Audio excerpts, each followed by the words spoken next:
Welcome to Get to Know Them. I am your host, Monica Graves. I'm so happy you guys are here.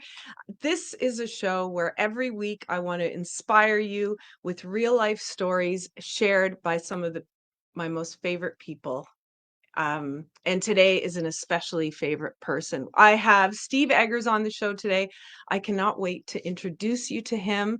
I am going to take a moment to read his bio, but before I do that, I want to make a shout out to our show sponsors. My beautiful top I have on today is from Brenda Badome, Canadian designer, amazing person, lovely woman. You probably have seen her a couple times on my show. And she is so kind and generous. She is actually giving us 22% off of our order on her website, brendabadome.com. All you have to do is use the coupon code Get to Know Them, and she will give you 22% off of your order. And of course, the second sponsor is Glam Jewels. For those of you who are tuning in who maybe are not familiar with the show, I am the jewelry designer for Glam Jewels, and I broadcast weekly from my studio. And every week, I like to show you new things that you can check out on our website. And one thing I did want to point out that is really special is our Three Little Wishes bracelet. This is a campaign that we run every year, and proceeds from the sales of our Three Little Wishes bracelets go towards a family suffering from the financial burdens of cancer. This year, we're helping a young mom with 5 children who is struggling with brain cancer. So if you'd like to purchase one, you can go to glamjewels.com, get yourself one of those, and give a Christmas gift that gives back this year. Now, are you guys ready? I can't wait to introduce Steve to you. I'm getting my notes out here, and I have so many questions for him. It's crazy. So we'll see if an hour's enough. I can't wait for you to meet Steve Eggers. Steve is a talented musician, founder and frontman of power pop band The Nines. Steve released his first album, Wonder World of Colorful, in 1998 and has been releasing albums ever since, working with labels like Page Music, EMI, and Universal Music Canada. Steve and his band have shared the stage with a diverse group of artists, including Ron Sexsmith, Vince Neil of Motley Crue, Supertramp's Roger Hodgson, the Jim Rose Sideshow, and the Bare Naked Ladies. Steve has gone on to work with a number of songwriters, including Andy Partridge of the British band XTC. You might recognize several of Steve's songs that have been included on network television series, including Dawson's Creek, Party of Five, and Joan of Arcadia. Steve also wrote the theme song for Global Television's comedy sitcom, The Jane Show. The Nines have been described in reviews as a band that has picked up where the Beatles left off. The other bonus, Steve just happens to be one of my best friends. We met in the high school cafeteria in grade 9, Blakelock High School, for those of you who know that high school. And the two of us in the same room are pretty much still 14 and 15 years old. Steve also wrote and sang the theme music for my talk show, along with vocals from his very two talented daughters. And those apples sure did not fall far from the tree. Let's bring him on. Here he is.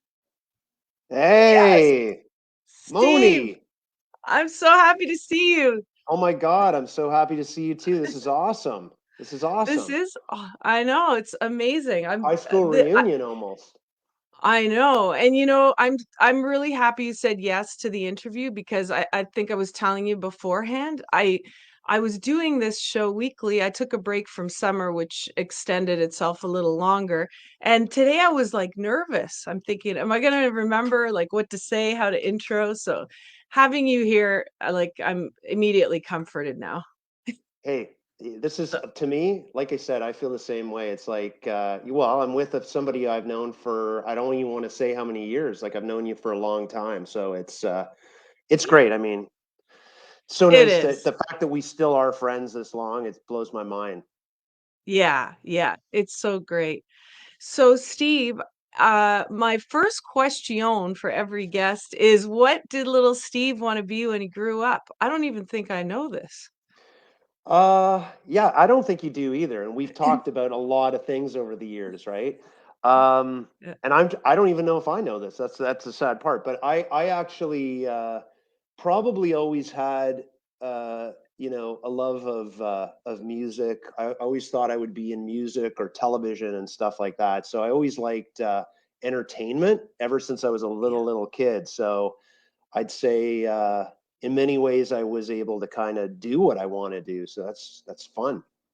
Yeah. And did your parents encourage it as at a young age? Like as soon as they sort of realized that you were more into that? Were Musical? they, Oh, yeah, I was more musical? unusual. I think my parents thought initially I was unusual. I'm Uh-huh. laughing because I just recently I'm going for a diagnosis for ADHD, which is like I'm not going to get into the whole explanation of it. But when I was Yeah. younger, I was very fixated with certain things, and music was always that thing. And I think my mom was very musical.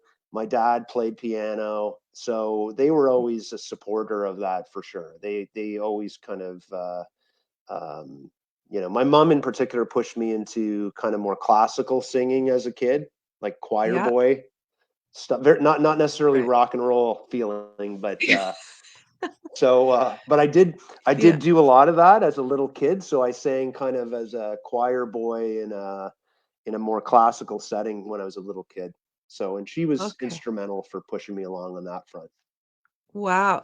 And I'm curious to know what your first concert was that you ever went to. Like if it was back then when you were a kid or older or Uh, what's funny is I actually, this is weird, but I actually had more exposure to classical music and kind of traditional show um, musicals, like live. Like my again, Mm. because of my mom's background, she was very interested in musicals and things like that. So I got Mhm. exposed to a lot of that kind of thing. Like I talking about the King and I. I saw King and I with Yul Brenner, who was kind of the original Wow. King and I before he passed away.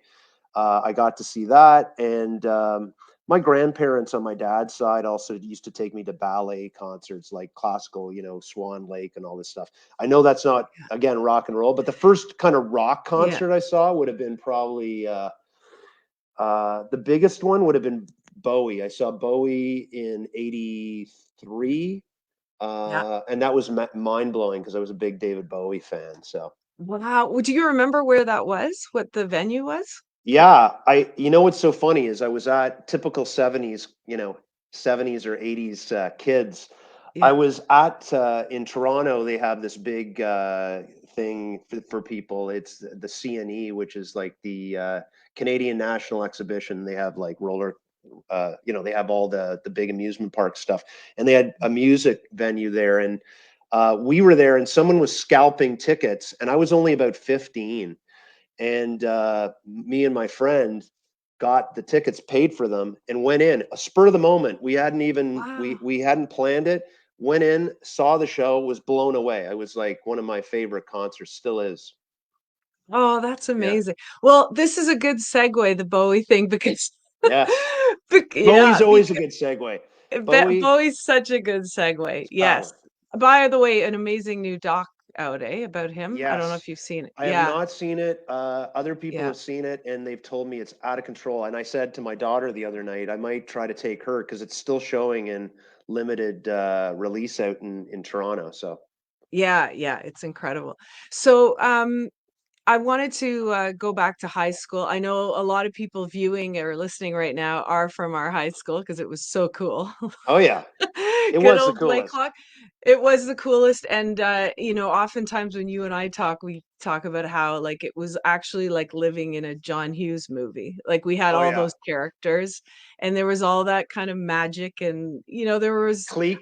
I know yeah, the cliques and not everybody had a great high school experience. So I don't want to, say that make that assumption, but I think I think for us there was some magic there and a lot of that came from music and a Hmm. lot of it came from the sort of strange friendships we all had and I and I did want to It's a say good way like of I describing remember it. Yes. I I like to use the word remember eccentric. It sounds a yes, little bit well, better than I was gonna weirdo. save that word for you. The Right. ex Thank you. so It's a kind way of but, saying weirdo, but yes, I do know what you're saying. of all the weird people I met no. So but coming into grade 9, I remember, like, I had just come out of Brookdale, it was intimidating, like, what music do we listen to? What's the hairstyle? Like, all the important What's the things in grade hairstyle? It's 9. very important. You got it when you're entering high Yeah. school. Exact I Yeah. think I got some, advice from our mutual friend Alexandra Bolick on the Yes. hairstyle stuff. Yes, She was yes. good, She was but then cool. she was cool, and I remember, Steve, when I met you, I'm sure it was in the cafeteria, and we Yes. had been introduced, and I was like, "This guy is you are, like, very" I mean, right off the hop, I knew you were eccentric, but I also had I also knew that you had come from, like, Eastview, you were, like, a hockey guy, but now you're wearing, like, eyeliner, and you're dressing, like, really differently, and you're into bands I'd never heard of, and you're talking about some radio station called CFNY, which I had also not heard of because I was still on Yes. the CKOC bandwagon. So, it was, like, so cool because the more I got to know you and that group of friends, the more I was like, "Oh my god, there's this whole other world of music and fashion," and it was super exciting, and that's what made me look forward to going to school every day was like, "What's next? What's new? Like, what are we exploring today?" And really, it was such an interesting time because we all had that one station. It's not like Yeah. today where you've got, like, all these different options, right? Yeah, yeah. So Big I time. just yeah, and I just wondered, like, it's kind of a weird question, I guess, but do you remember for you, like, that not to say that you ever stopped loving hockey or being into that stuff, but sort of like where you went from that guy to a guy who was, hanging Wearing out with the eyeliner? yeah, hanging out with the jocks wearing eyeliner and you were okay with it, you know? Yeah, I Yeah. it's so funny, like, I laugh I'm still laughing, Yeah. yeah, like, I grew up in Montreal, actually, so hockey is, like, I if you didn't know how to play hockey and you're young and there's such a tradition with the Montreal Canadiens, and it's just part of the culture, so I moved to Oakville, where our high school was, just outside of Toronto, when I was probably 12 or whatever. And I think I'm not lying to you. I think it's a cross between. I always had these two worlds before I came to Oakville, where, like I said, my I always loved music, but I was ingrained in the kind of jock thing. I don't think I was good enough, like, to be a full-fledged, like, really good hockey player. I was decent, but I'll tell you two things. One was the early morning wake up for hockey practice would have been ridiculous. I just lost interest in that. Like 6 in the Yeah. morning, head to the rink. I'm a lazy person, I think by nature maybe, and that turned me off. And then the other side was probably Bowie. Like, I really fell into. I had this weird fascination towards Bowie first because Bowie was so scary in a weird way to me because it was so Mm, foreign from that kind of hockey culture and all that kind of stuff. But yeah. it also intrigued me a lot in music. It kind of pulled me along. And I think in high school, unfortunately, everything is very uh, segmented. I think it's still the same today. You kind of try to find your own place. And I Mhm. just came to that parting of the ways where I kind of wasn't good enough in hockey, not as interested anymore. And then this just opened the door. And then, the makeup thing kind of came with other Yeah. people, right? I had friends that were interested in kind of what was the new wave music at the time. And, bands like, Japan or Yeah. Duran Duran came up at around the same time. All this kind of stuff was so I just got Right. lured into it. And like you know it. Yeah. It's like you just kind of you're trying to find your identity in high school. So I just kind of went down the musical track more. Yeah, and then, what grade were you in where you formed your first band? I That was was really young. I was really young, and yeah. this is funny. I formed my first band probably when I was literally probably about 12 or 13, and I barely knew what I Mm. was doing. I mean, I had the Bowie, I had Scary Monsters and a few the Police I liked. I liked a lot of these bands, and I thought, oh, I got to form a band. That seemed like the cool thing to do. I didn't know how to play. I was only 13. I had another friend of mine, Aaron Nielsen, who ended up being in my band late, like legitimately in my band later, and he was learning drums, and we just had this commonality. So we just started to figure out how to play at a very young age together, Mm. and then I continued on in high school playing in bands. Like it just. Yeah. But yeah, it was. I remember the band name in high school. Oh, do you? I remember it. Yep. Okay, what It was was it? The Edge. Yes, The Edge, right? before you two. Before you two with Oh, way before you two. yeah, like that. I was kind Yeah. of disappointed when you know they have now there's another They the edge and nobody knows who the hell you are, but yeah, but they that got was a a little great bigger than band. us. And you guys did a battle of the bands in high school, right? With Yes, now yeah, I will yeah. go on record because I can go back in time in this. That was a joyous occasion for me because like it was kind of the first time we had actually played in front of anybody, really, like to a Mhm. to a bigger extent. And it's one of these typical high school, John Hughes you were talking about. It's that kind of scenario where you're kind of like a nobody, and then you play the battle of the bands, and you can kind of show off where we were at the time, and it came off. It was a contest. We won the contest. I don't know who the judges were or whatever, um, but it was great because it's kind of like going from nobody knowing you to all of a sudden now you're feeling somewhat quasi popular and for that one day, Yeah. and you're excited about it, It right? didn't last. Come on, it Didn't must last, have like no.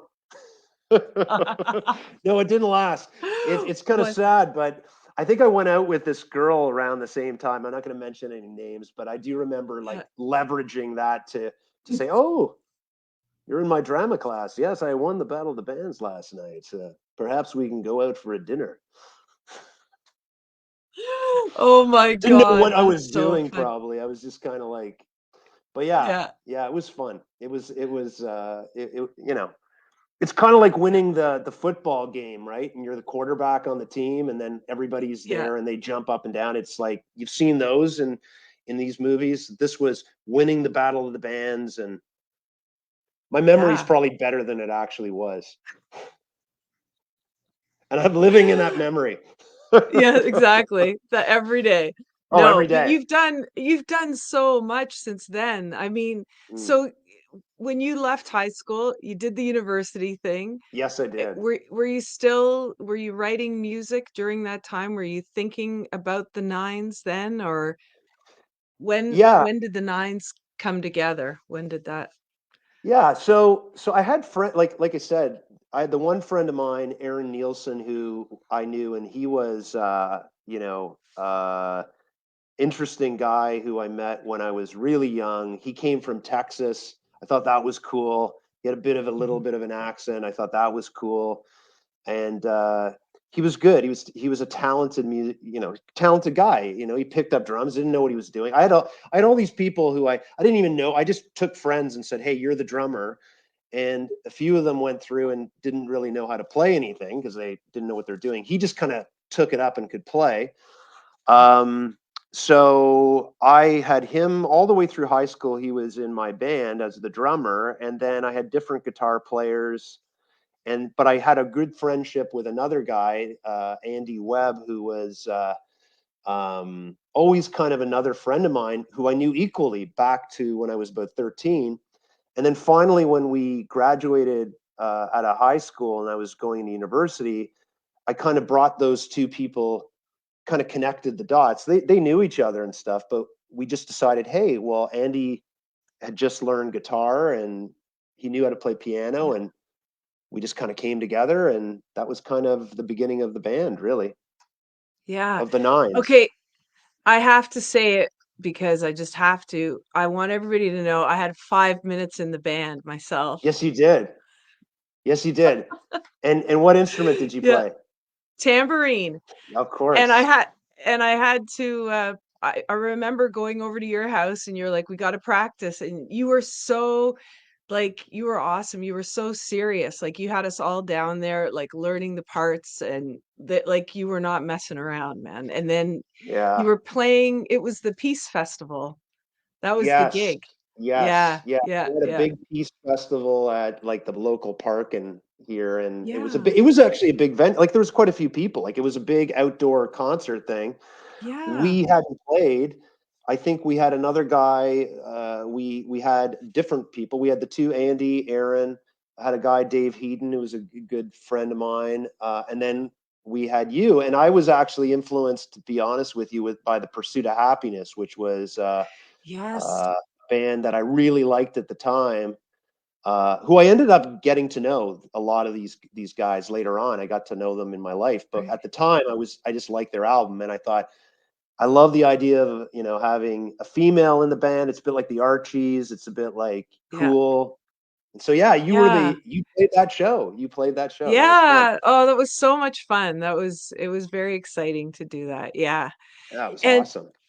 yeah, that's so cool. So as you've gone along and like how many albums have you released, Steve? Over so nine it was 98 as I'm reading that Yeah. 98 was the first one. I feel like Yeah. it was yeah. There was more Did you before. So we've yeah. done a lot of albums. We what happened with us was we were a completely, and we still like, I think we've always been this kind of quirky band. Like we first were very interested in recording. So I was less interested in playing live as I was, because I really liked records at the time, records, albums. I liked Mhm. studio stuff. And I had done a lot of songs. So we started by doing um, kind of tapes on our own, in with a cheap equipment, not getting technical, but it was like a little, at the time, it would have been early 90s. I had this little cassette 4-track machine that could do overdubs, but we recorded songs. Um, and then we played a few shows, but we didn't play a lot of shows. And that first tape, Aaron, who was a diehard really pushed the band more than I did, Mhm. took it to record companies, this little cassette, and we had a whole bunch of record company interest in Toronto pretty quickly, and major labels, etc., out of this cassette. And then from that cassette on, we've probably done over the years, like, I haven't counted, but like I want to say 13 albums, maybe, Yeah. like over the years. That's Yeah, amazing. And I know a lot of people, well, someone was commenting already asking, when's your next release going to be? So yeah. are you working on something right now or Yeah, I am. I'm yeah. working on this actually. It's funny. It's funny because it's going back to the 4-track thing, using kind of my old equipment that I have to Mhm. see what I can put together with that, as something different, to force myself to use older equipment, which sometimes makes you do different things. So yeah, I'm hoping to have something out in the early part of January, like, sorry, early part of the new year, probably into February. I've already got about I want to say 6 songs pretty Mhm. much done. So I have probably about four more that I'm kind of in the works on right now. So I'm Right. confident that'll be out soon. That's Yeah, in the great. new year. Y- Yeah, that's amazing. And so when you're writing, you're doing all the songwriting on your own, correct? Or have Yeah. you collabed with okay. Oh, I So have collabed. I have done some mhm. collaboration in the band itself. Generally speaking, I have through the history, and it's a little different band Yeah. now. It's more just me, really. It's me and I work with different people and stuff occasionally. Yeah. But at the time, even I always did the bulk of the songwriting, because that was the interest I had in the band, was I wanted Mhm. to have an outlet for these songs.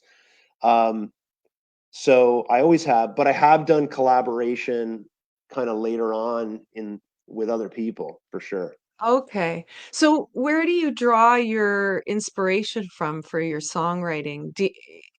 Does it just sort of flow like where you have so much and you got to get it down on paper do you ever have like writer's block or what's your Yeah. creative process like on that?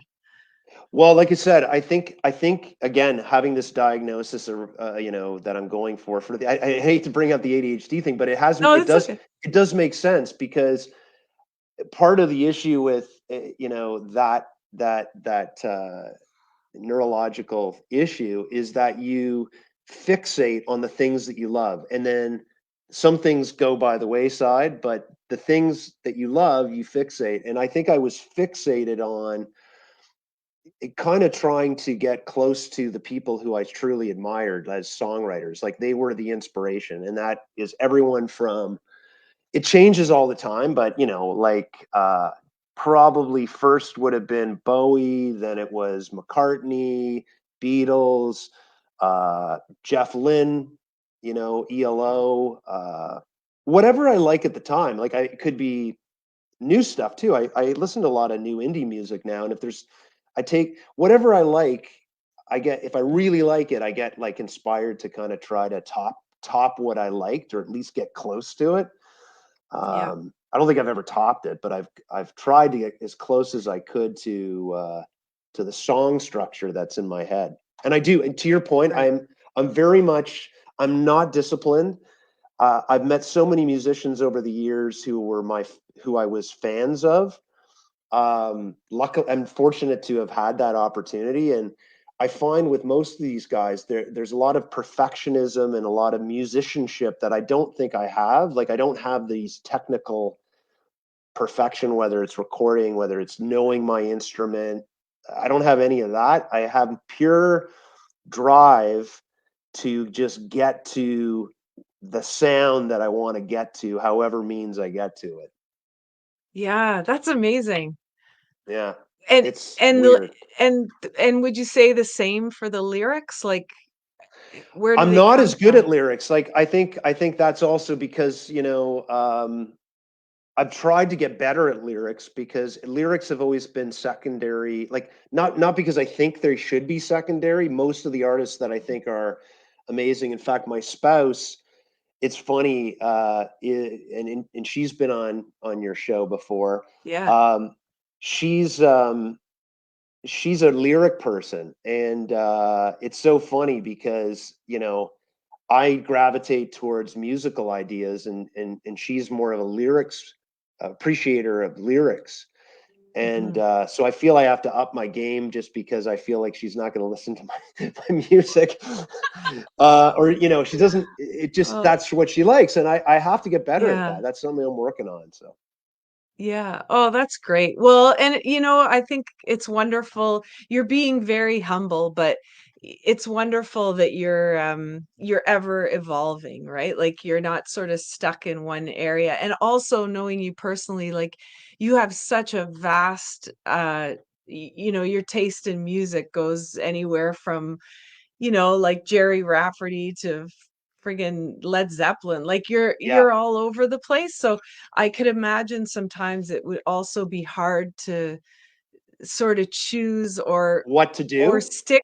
Yeah, like how do you in this vast sea of music pick I I one actually, thing? Like yeah, it's hard because we've never been one thing. Like that's probably why, it's been a blessing and a curse. It's been a blessing because if you like the things that I like, the music influences that I like, generally speaking, we've attracted an audience because people go with it. They just kind of go, "Hey, I see where you're going with that," and they like it. Then, but we've never been like a band like Coldplay that has kind of a distinct sound, or like a lot of bands do. And I've, to some degree, I've kind of uh, wished I could be that, but I just can't because to your point, Moni, I tend to go Mhm.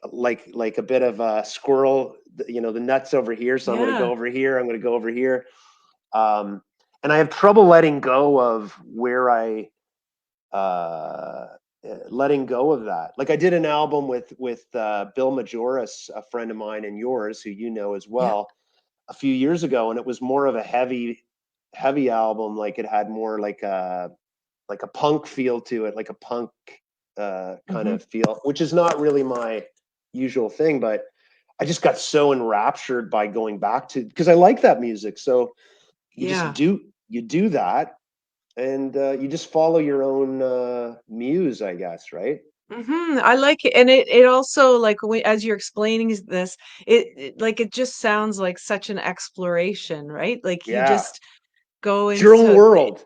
yeah, it's your own world, which You we've and I had have talked many about, discussions of. yeah. Yeah, You and I yeah, have talked about that. It's yeah. like I've always said, like music is an escape. It's another escape. Like you and I have chatted with this. And most of the friends that I have who are in the music, who I've collaborated with musically, Mhm. um, have that kind of escapism side to them, where it's like I'm taking you into a world that is controlled, and it's your own vision of reality.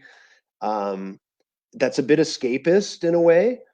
Mhm. Um, and you and I have chatted. That goes with everything. Like when I listen to music, it's a backdrop on your reality. Like my memories of certain songs. I think this is not unique, but like a lot of people who have memories of, like, say they grew up in the '80s and they listened to or they were in high school like we were in the '80s, they would listen to certain songs. They'd go back and go, oh man, I remember that. You romanticize it.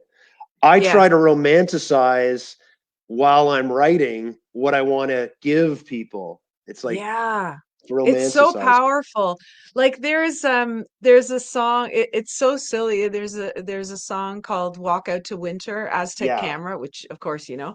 yeah, And when I hello, and whenever I hear that song, I am all instantly like I remember the coat I was wearing in grade 9. I can even like smell the hair gel in my hair. You know what I'm yes. saying? Like it all just comes back Sensory. and it's so amazing. And that's one of my favorite things about music is that it is the one way that we can transport ourselves, and Go back. It's time. It's a time yeah. machine. Music to me has always been a time machine. And if you really like a piece of music, you can immediately, like you said it, you can smell the hair gel. I'm out of the Yeah. hair gel. I have less hair to There- put the hair gel in. I'm actually out of hair gel. Um, but yeah, Yeah. you can smell that. I have the weird thing with smell with colognes and stuff. Like if you Yes. smell a cologne and it ties to a Yeah. piece of music that you, or perfume that you, maybe your girlfriend wore or whatever, Yeah. it's Yeah. sensory. It is. My God, think of all the colognes and perfumes we wore back. Like Oh, there was Drakkar, right? oh That man, was I was thinking it, Drakkar. I was thinking Drakkar right Drakkar out of right the away. gate. Drakkar Yeah, and Noir. Drakkar Noir. I remember you guys were right into that, you and Aaron. And your friend Derek Roach, I think he Derek. introduced you to Oh Drakkar. yeah, yeah. Derek. Yeah. Derek got us, I think, And into the Drakkar Noir. yeah, Probably. and he was He was musical, cool. right? Or still Oh, is. Yeah, Derek. Yeah, yeah. Derek's. He yeah, was at the time one of the best drummers I knew. He probably still is. Like, I mean, yeah, I connected with him a few years ago, but yeah, just yeah, there's just so many yeah. talented people out there now. So amazing. And the other thing that was cool about when we were growing up was the clubbing. Like, and Yeah. it wasn't like a bunch of kids like hanging out it was like full on, like there was that bar that you and Aaron went to, Cabal. Club Cabal. Yeah. Club Yeah. Cabal, and then we had matches in Oakville, like Yep. some people watching might remember that. And then of course we had Nicholas Pickles doing like Yep. dances every Nick. weekend. But God, Oh, Steve, like when you think about best. that in the Video 80s, dances. the video dances, but we would get dressed for it. Like it was like an event. Yes. There was no runners and sweatshirt action. Like No. we got, No, it was a different yeah, time, and you're right on. It was like, I think also too, it was I want to say, like, dancing's always been around, but it was kind of a bit of a throwback to I won't say the '50s, but of mhm, getting dressed up. You went to different school dances, yeah, um, and it was events. Like you'd go. I remember going to you know, you know, out of town to another school, high Right. school dance, right? Yeah. uh in Burlington or something. Like that would be like exotic. But you're right. Yes.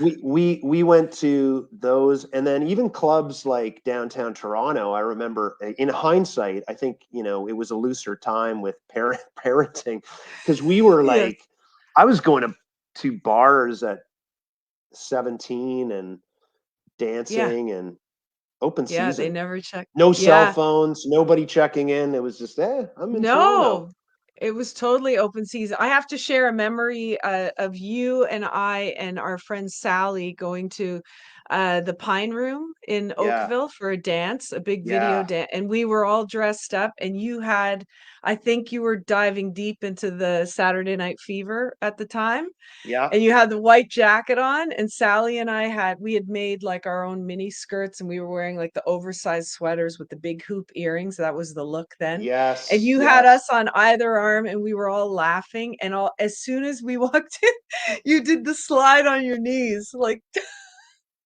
yeah. it was so good. But that's what I mean, like you were so, and you still are so eccentric, but it's the best because It was it's fun, just man. like, yeah, It was a it fun. was all about having fun. It Yeah. was all about having fun. It was, like I said, it's a bit of a thrill. Like I said, I really do think of it like, obviously, again, you have a bit of rose-colored glasses with nostalgia, but I do have great Mhm. memories of going dancing, having a good time, um, and yeah, and you're saying the baggy. That's another funny thing. I keep seeing, like, it shows you how things have changed stylistically. All the all the girls in high school wore the big baggy sweaters, and it was certainly not like the skimpy stuff that you see now. It was actually a Yeah, different stylistic time for fashion. Um, it was.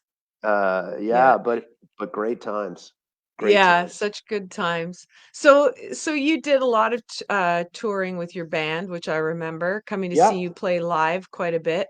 yeah, we And did. yeah, and so I wondered if you could talk a little bit about those years, like playing live, and then now, well, obviously with COVID, you haven't played live in a few years, but you're doing things in such a new and fresh way now.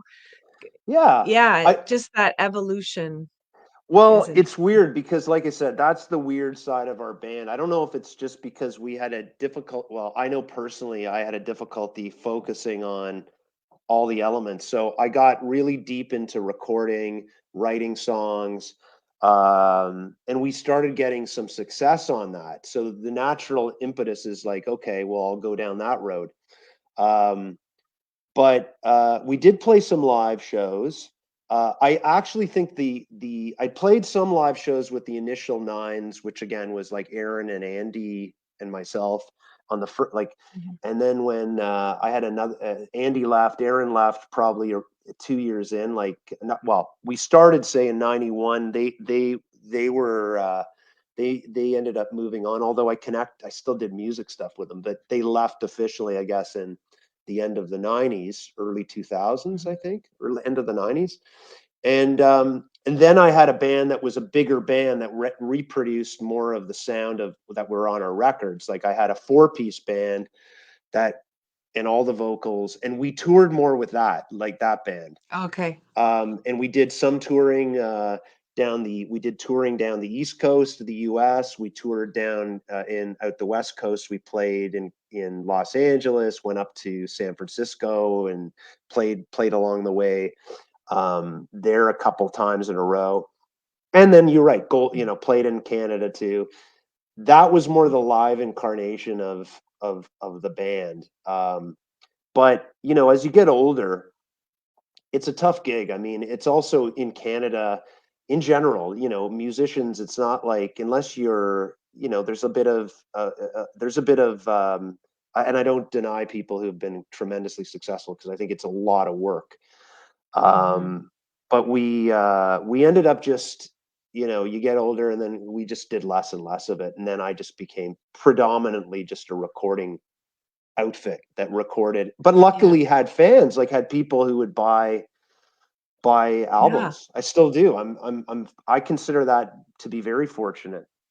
Yeah, that's great. So Considering people don't pay for music, like people, can stream. I actually have people who buy yeah. records, buy my music on the platform. So Yeah, that's great. I love hearing that because you're attracting the right people. They wanna see you do well, and they want you to keep going, and I think, yeah, like any small business, when people invest in you and spend money, most of us, we use that money to just do more stuff because right. that's what makes us happy. That It's not that's what I to do. I joke around about the yacht, buying myself a yacht one day, but really Yeah.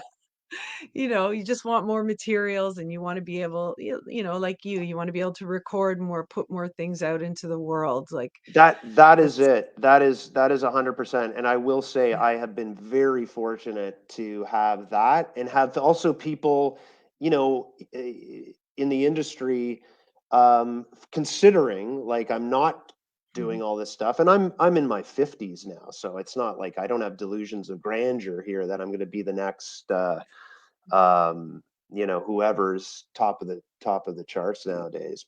Yeah. But I do really appreciate it. I've been really, really lucky to have that fan, loyal, small but loyal fan base. Yeah, that's great. So Steve, if you could collaborate with anybody today, and is there somebody where you've always been like, man, if like anybody, anyone in the world, Oh, that's a tough one. I guess they have to be living because we want to put it Right. out there and hopefully it comes back to you. Yeah, I mean, Yeah. there's certain people. I was lucky because like I have like some of the people who I did collaborate with, I was a fan. Like I was a fan Yeah. of XTC when I was in college. I had all their albums. I was like still am like a huge fan. So I got to collaborate with the lead guy in that band, which was just a dream come true. How And did that come about, actually? That's a good how did that come about that you connected with him? uh Andy Partridge. Andy Partridge, very Yeah. again, like most things in my life, it's never been a thought out, smart way of meeting people.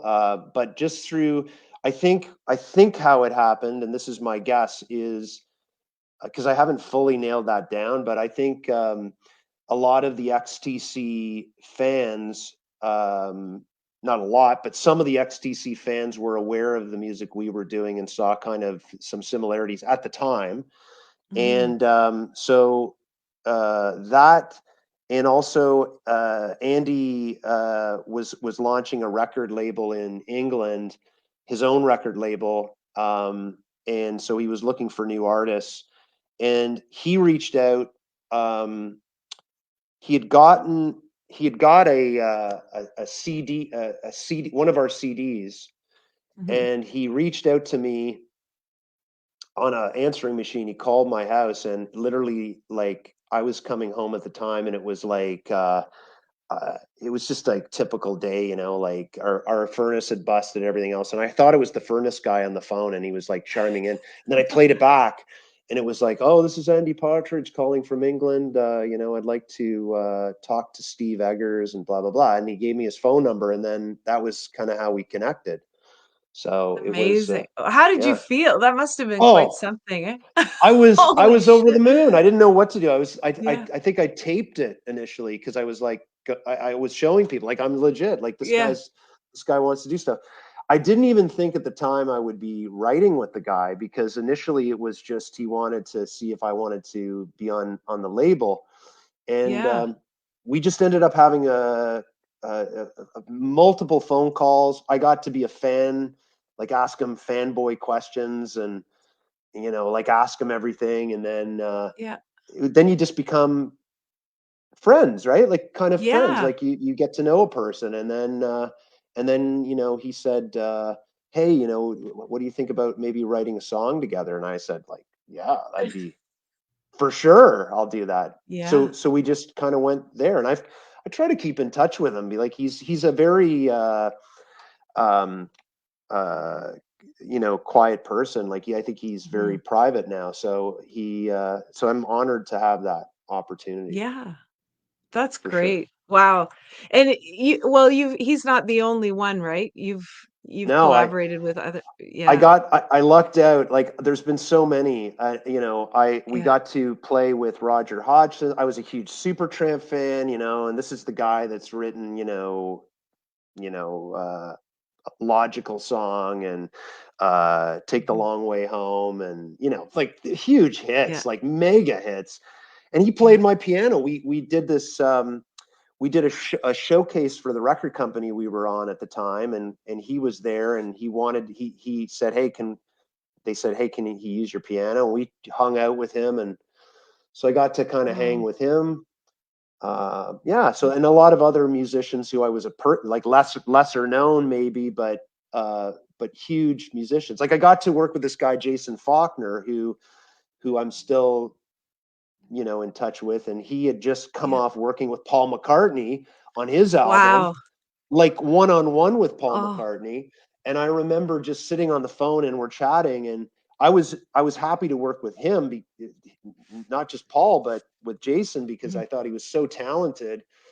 And he'd worked with cool bands, like, and he's just so good himself. And he's talking to yeah. me about Paul McCartney, and he's had this one-on-one time, and I literally left, like, I was that close to meeting. Probably, you're saying, who would you love to work Yeah, with? I I was gonna mean, say, like, living or dead, it would have been Bowie, but like, this is yeah. fantasy world, but McCartney would be definitely one.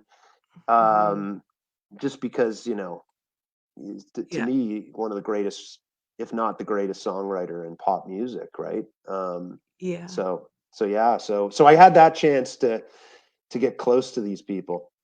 Yeah, that's amazing. Well, I hope Sir Paul McCartney reaches out to you.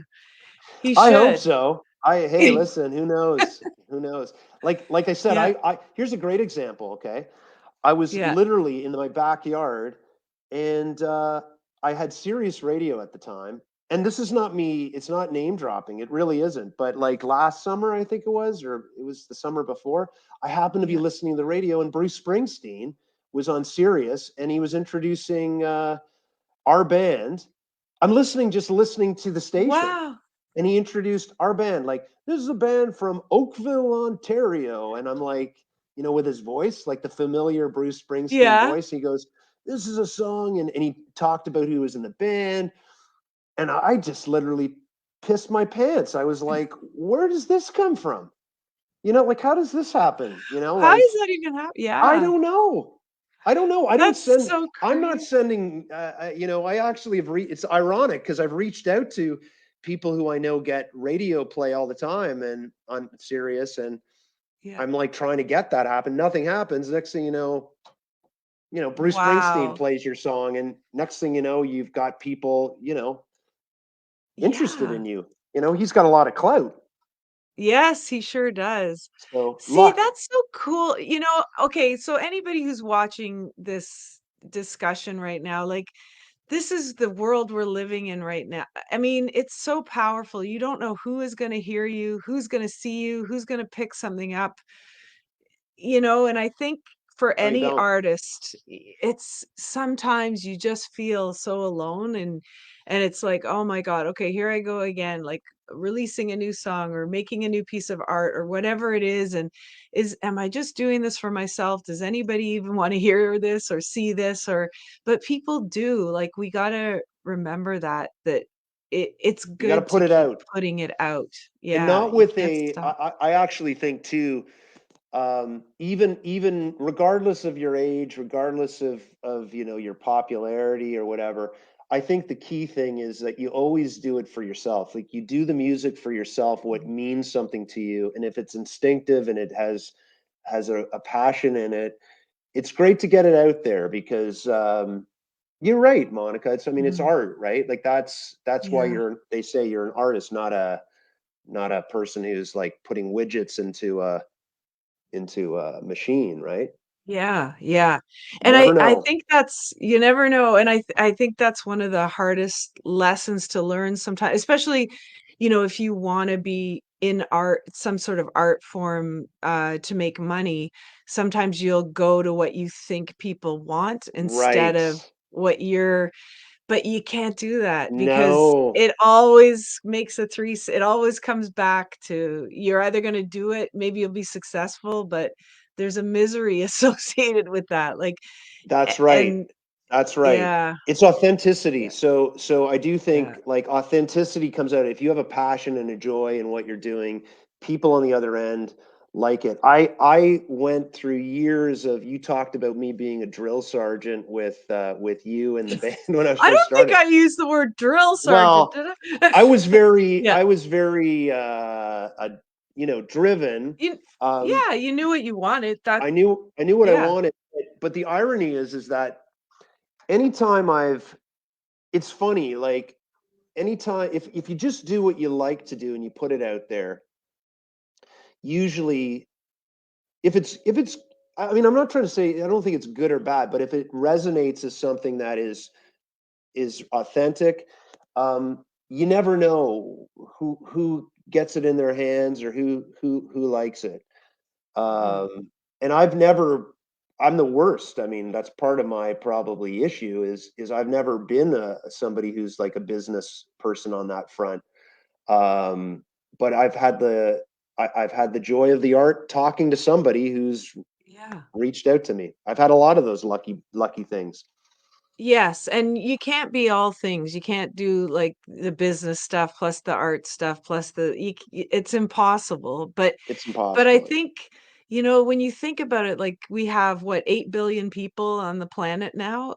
Yeah. And we have this somebody could be watching our interview in Australia who's never seen us Yep. before. Like, you have this global reach now that we didn't have, and just imagine, like, you think about 8 billion people. Well, what if, like, 10,000 of those 8 billion resonated with you and like it's got such a beautiful ripple effect, like music and art. It can be so healing and it talks to people. And if you're talking about something that isn't coming from you, um, you're missing a whole opportunity to really connect with people and really make a difference in other people's lives. And Yeah.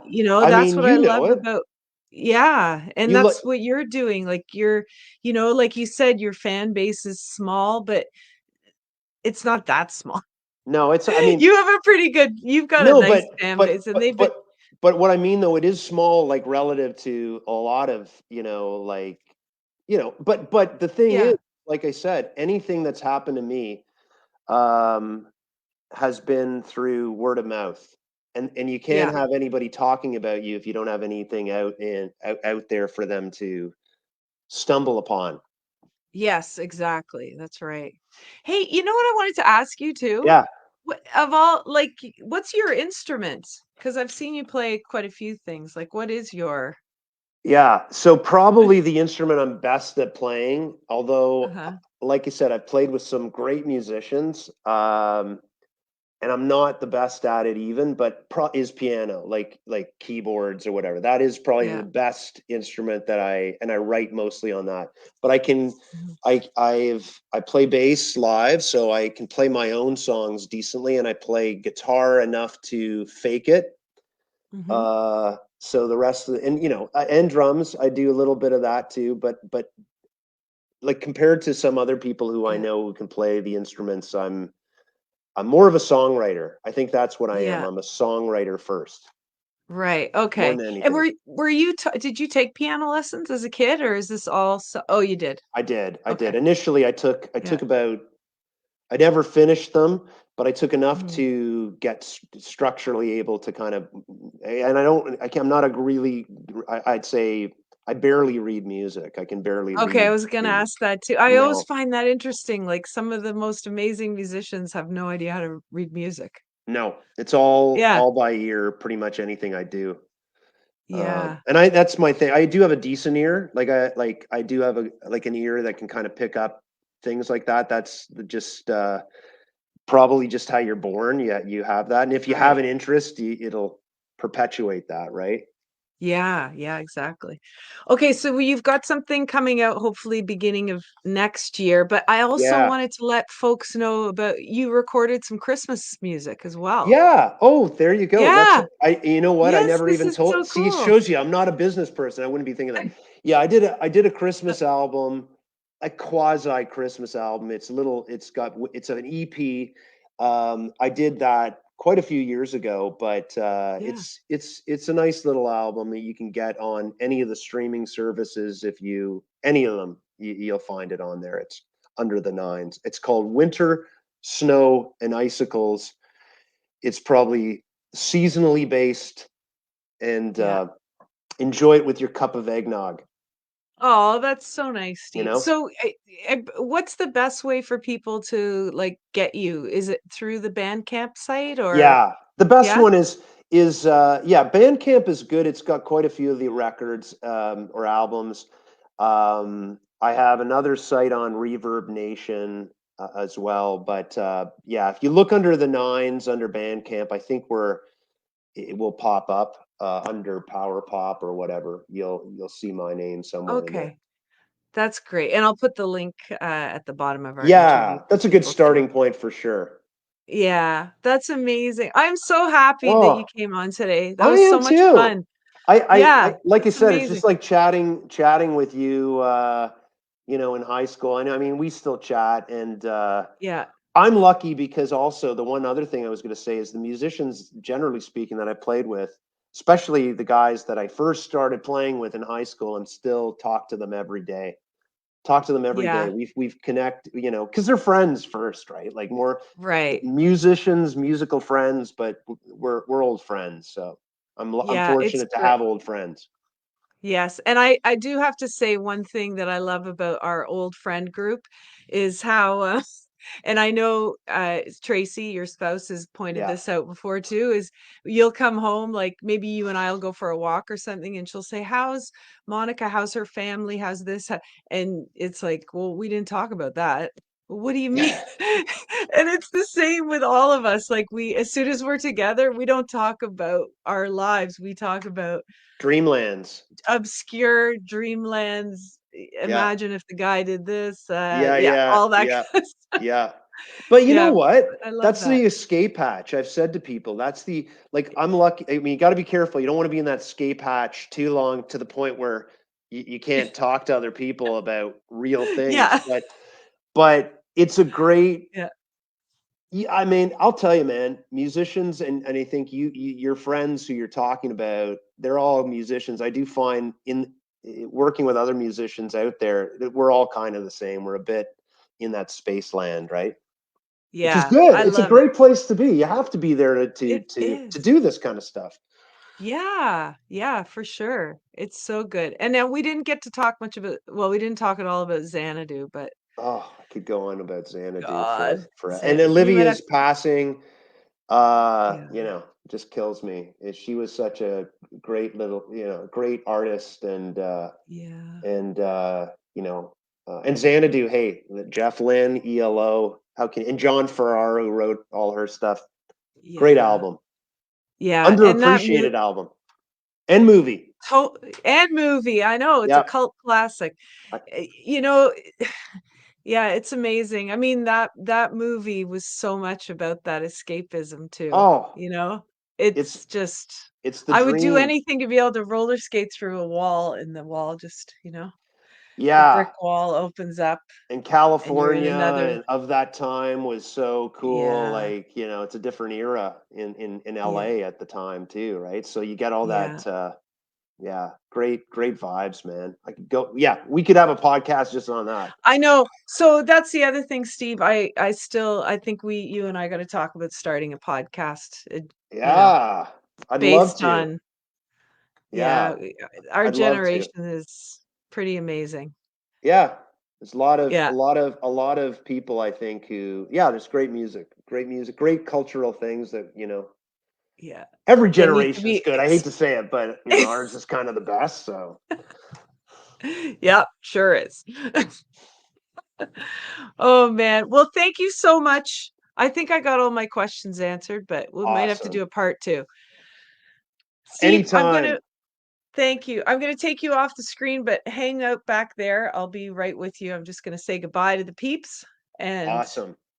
I'll be right with you. Thank you again so much. Thank you guys so much for tuning in today. It was a pleasure to have you here to hear Steve's story. And I'm looking forward to seeing you again next week. Don't forget, if you want to check out some amazing clothes, go to brendabadome.com and use the coupon code Get to Know Them to get 22% off of your order. Check out our Three Little Wishes jewels, helping a family surviving the financial burdens of cancer on glamjewels.com. And I will see you back here next week with another amazing guest. Thanks so much for tuning in, and keep on showing the world your sparkle.